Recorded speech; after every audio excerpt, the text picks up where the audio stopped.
الحمد لله الذي هدانا لهذا وما كنا لنهتدي لولا أن هدانا الله أما بعد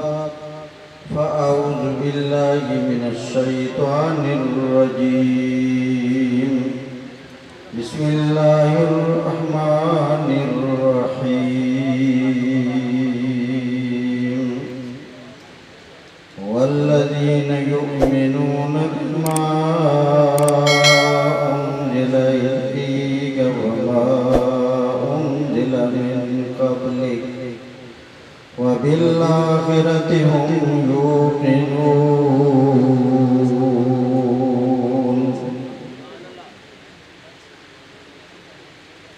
انتہائی مختصر گفتگو کرنے کا ارادہ ہے۔ جو بات آپ کے سامنے اختصار کے ساتھ عرض کرنا چاہتا ہوں وہ یہ ہے کہ ختم نبوت کی وجہ سے ہماری ذمہ داری بہت زیادہ بڑھ گئی ہے۔ اگر ہم اس ذمہ داری کو نبھائیں گے اور نبھانے کی محنت کوشش جاری رکھیں گے تو ہم کامیاب ہیں۔ اگر اس میں ہم نے کمی کر دی تو پھر ہم ناکام ہیں۔ ختم نبوت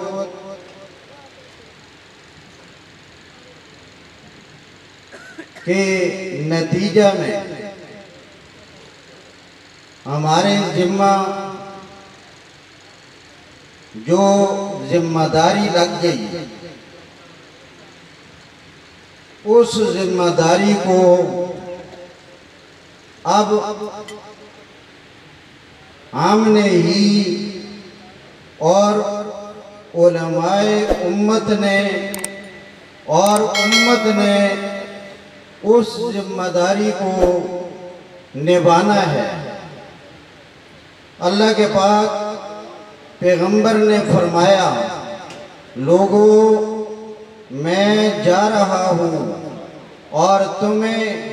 ایک امانت حوالے کر کے جا رہا ہوں۔ انی ترکت فیکم امرین، میں جا رہا ہوں اور تمہیں ایک امانت حوالے کر کے جا رہا ہوں، کتاب اللہ و سنتی، ایک اللہ کی کتاب تمہیں دے کے جا رہا ہوں اور ایک اپنی سنت تمہیں دے کے جا رہا ہوں۔ میری اس پیغام اور میری اس امانت کو آپ نے لوگوں تک پہنچانا ہوگا، اللہ کی کتاب کو پہنچانا ہوگا اور میری سنت کو پہنچانا ہوگا۔ فرمایا یہ امانت تمہارے حوالے ہو گئی ہے، اور اللہ کے نبی نے فرمایا جب تک تم اس امانت کے ساتھ چمٹے رہو گے اور اس کے مطابق اپنا عقیدہ بناؤ گے اور اس کے مطابق اپنی زندگی گزارو گے اور اس کی تبلیغ کرتے رہو گے اور یہ امانت لوگوں تک پہنچاتے رہو گے، فرمایا دنیا کی کوئی طاقت تمہیں گمراہ نہیں کر سکتی۔ شیخ الہند مولانا محمود حسن رحمہ اللہ جیل کے اندر کہتے ہیں مجھے ایک سوچ آئی اور متواتر کئی ایام تک میری ذہنی کیفیت کو اضطراب میں مبتلا کیے رکھا کہ مسلمان یہ پستی کی طرف کیوں جا رہا ہے، مسلمان کی تعداد بڑھتی جا رہی ہے، مسلمان کی کثرت ہوتی جا رہی ہے، مگر مسلمان یہ پستی کی طرف اور زوال کی طرف کیوں جا رہا ہے؟ فرماتے ہیں میں اپنے اللہ سے دعائیں بھی کرتا رہا، میں اللہ سے مانگتا بھی رہا کہ اللہ کریم مجھے یہ بات میرے دل میں ڈال دے کہ مسلمان باوجود ظاہری اسباب کی مضبوطی اور کثرت کے یہ زوال کی طرف، یہ پستی کی طرف، یہ مرغوبیت کی طرف کیوں جا رہا ہے، یہ مغلوبیت کی طرف کیوں جا رہا ہے؟ فرمایا مجھے شرح صدر ہو گیا کہ دو وجہ سے مسلمان پستی کی طرف جا رہا ہے۔ نمبر ایک، ہم نے کتاب اللہ کا حق ادا نہیں کیا، ہم نے کتاب کو پس پشت ڈال دیا۔ یہ کتاب جو پڑھ کر اللہ کے پاک پیغمبر نے لوگوں کی اندر انقلاب برپا کیا، عقائد کا انقلاب برپا کیا، لوگوں کے اندر ایمان کا نور پیدا کرنے کی محنت کی، اور دوسرا فرمایا مسلمانوں کا آپس کا اختلاف اور آپس کی لڑائی اور آپس کا جھگڑا، اس کی وجہ سے مسلمان پستی کی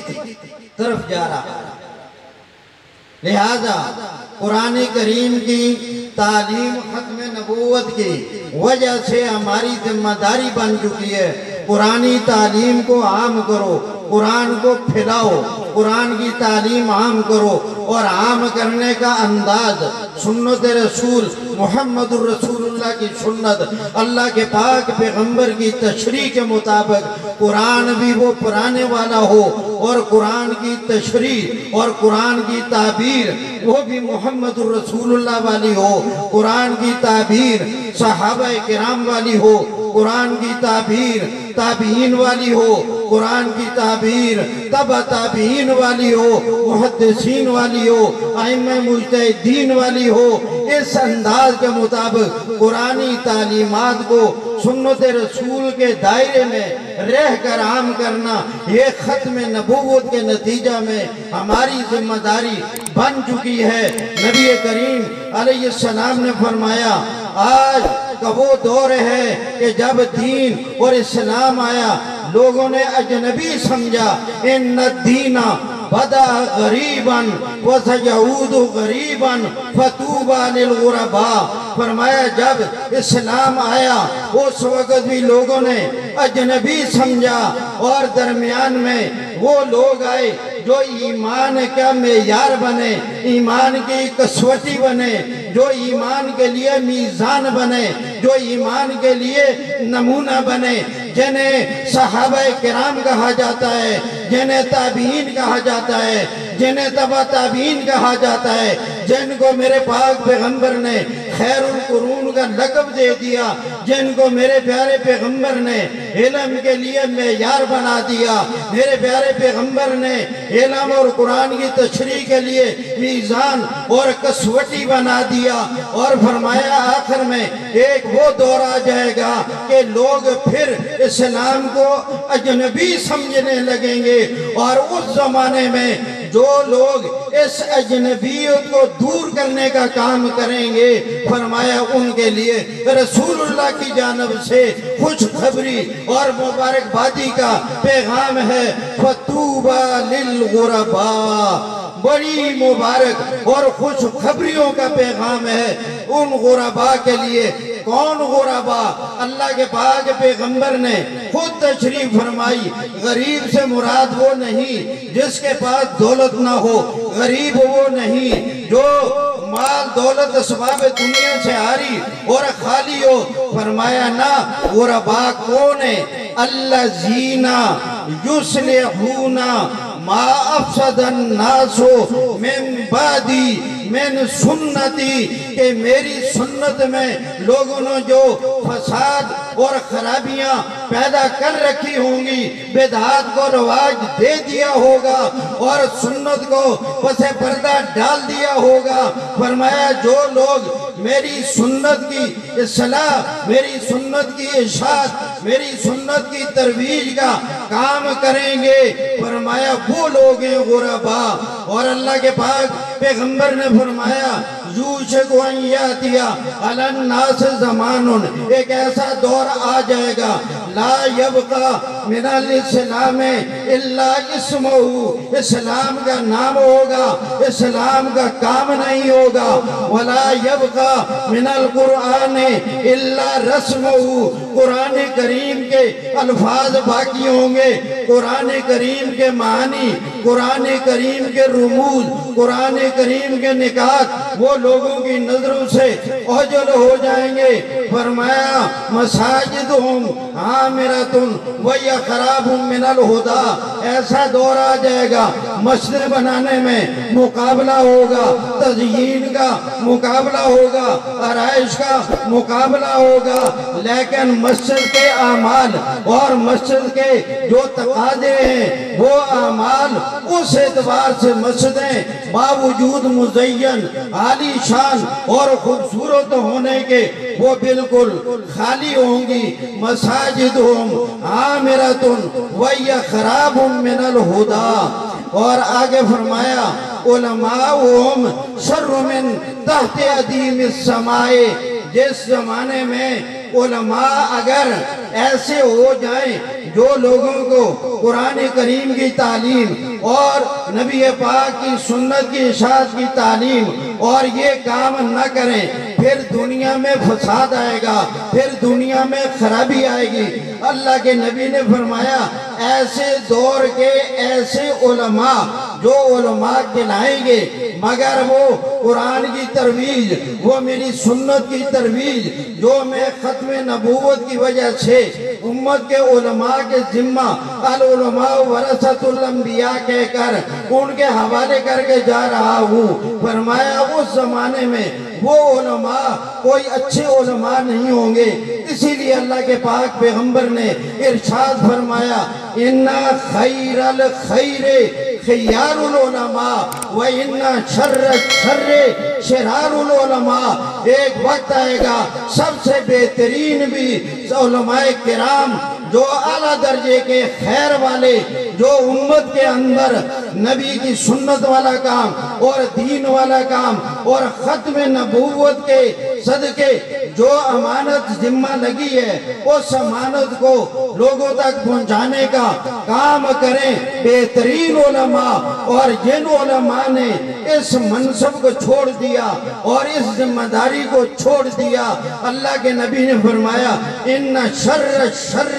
شرار العلماء، پھر بدترین اس زمانے میں وہ مولوی ہوں گے۔ اور اس پہلی حدیث میں فرمایا علماؤہم، وہ علماء کہ جو امت کے اندر محنت کر کے اسلام والا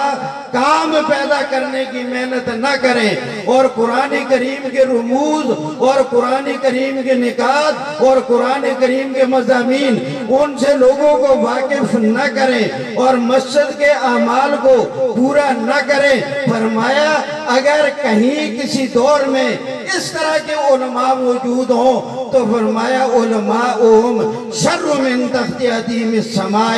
من عندہم تخرج الفتنۃ وفیہم تعود، اگر یہ ختم نبوت کے نتیجہ میں ملنے والی ذمہ داری کو پورا نہیں کریں گے تو پھر قرآن کے علوم اور قرآنی اصلاح سے زمین خالی ہوگی اور نبی کی سنت والی رونق سے زندگیاں خالی ہوں گی، پھر زمین خالی ہو جائے گی اور اس کی جگہ جو عمل آ کر قرار پکڑے گا اسی کا نام فتنہ ہوگا۔ فرمایا فتنہ اللہ کو پسند نہیں ہے، وَمَا عَلَيْنَا إِلَّا الْبَلَاغُ الْمُبِينُ۔ تاجدار ختم